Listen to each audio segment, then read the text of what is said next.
किस तरह से प्रमोद जैन भाया अंता की जनता के भरोसे पर खरा उतरेंगे क्या? प्रमोद जैन भाया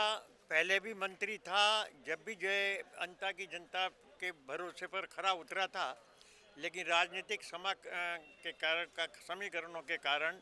और झूठे आरोप जो प्रधानमंत्री जी ने वहां जाकर के लगाए, उन कारणों से इनको हार का मुंह देखना पड़ा। और वर्तमान में वहां की जनता ने इस बात को स्वीकार किया कि प्रमोद जैन भाया सब समुदायों को, सब जातियों को साथ लेकर के चलने वाला है, विकासशील पुरुष है, जन सेवा में जुड़ा रहता है, चाहे वो गौ सेवा हो, चाहे आम जन को साथ लेकर के चलने की जो बात हो, और जो विकास की गति प्रमोद जैन भाया दे सकता है वो कोई दूसरा प्रत्याशी नहीं दे सकता। और 2 साल की अकर्मण्यता जो वर्तमान की सरकार की रहे और जो चल रही है, किसी भी प्रकार की विकास की योजना न होना, पूर्ववर्ती सरकार के द्वारा जो जनहितैषी योजनाएं चालू की गई थी उनको बंद करना,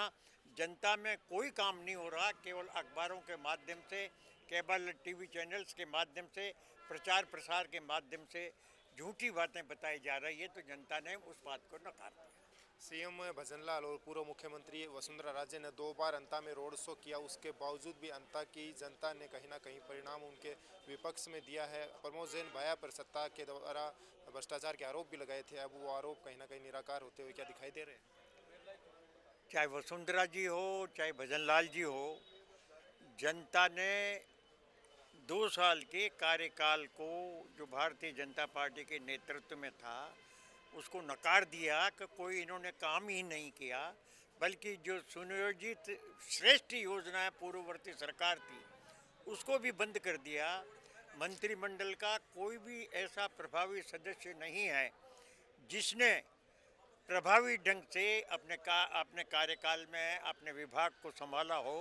यहाँ तक कि पंचायती राज के चुनाव तक नहीं हो रहे, नगर परिषदों के चुनाव तक नहीं हो रहे, और जो आरोप लगाए थे उन आरोपों को